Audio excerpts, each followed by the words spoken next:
Hey guys, welcome to another edition of Tech Tips with Tamara. My name's Tamara Russell and I run the blog Mrs. Russell's Room First Grade. So today I'm going to be sharing with you how to create a preview file on your PC using Microsoft PowerPoint.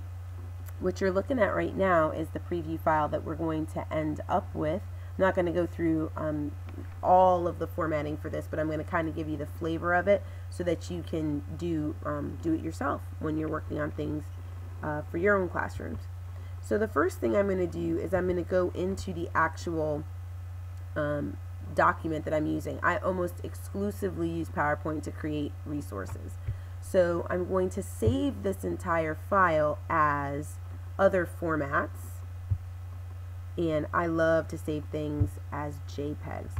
Now, a JPEG file is a picture file. It's so much easier to me to work with picture files. And so what happens is once you click on save here, it will give you a folder. I love to save on my desktop because it's easy for me to manipulate. And all of these slides come out as pictures underneath the heading that I give it, which is spelling bees. So I can X out of this. Once I go to my desktop, I can right click and slide over so that I get all of these frames in one. That's super key because it takes too long to do it any other way.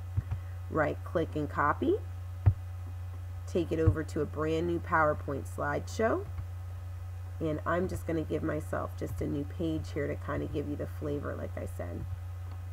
Alright, so I right click and I paste. Now once I get to this point, this is super key to understand. I'm going to right click and hold down because underneath all of these, underneath what you see right here are all of those slides. And so if I don't keep them together, then I end up having to manipulate each individual picture. Pain in the tuchus, trust me. So I want to grab this together, right clicking and pulling it down. And I want to make this kind of small because it needs to fit on the slideshow. And if I make them too big, then they won't all be able to fit on there. And plus, a preview file is just for people to get a flavor. I mean, it's not so people can get every single individual shot. And if you wanted it that way, then you could just do an entire preview file and just slap the word preview across the front of it too. Alright, so I like to sometimes dress this up a little bit, so I'm going to put a border on the outside of all of these, and I can tell that these are joined together because see how thick that border came out? That's not normally like that. And I also like to make things glow because I think it looks pretty. So I'm going to put a gray glow on it, and it takes a little while because it's a bunch of them. You can tell that it's a bunch because the border is so thick. So I'm just going to move that over to the side for just a quick second.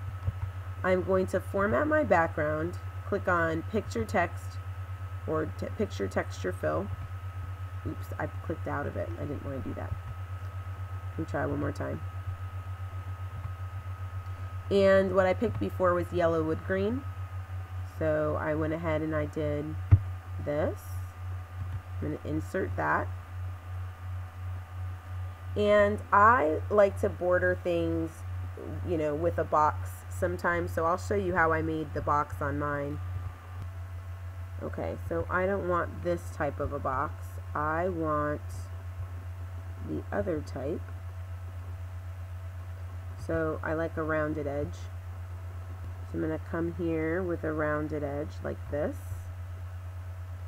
And I'm so sorry it's taking my computer so long. It's just slow. And I format my shape. I don't want to fill it. I change my line color to brown.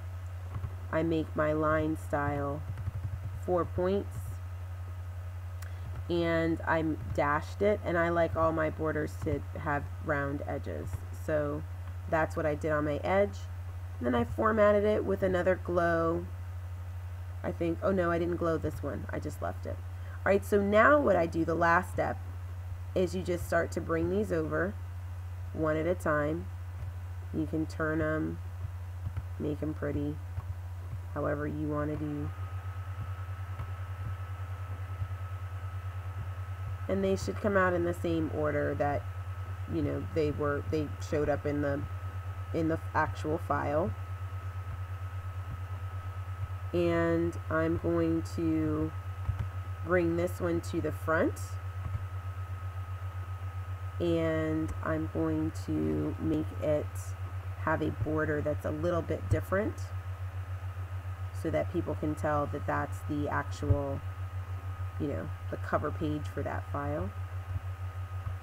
And that's about it. I just start pulling them over one at a time. So once again, my name is Tamara Russell, and this was how to create a preview file in PowerPoint. When you're done, it should look like this. Thanks a lot, guys.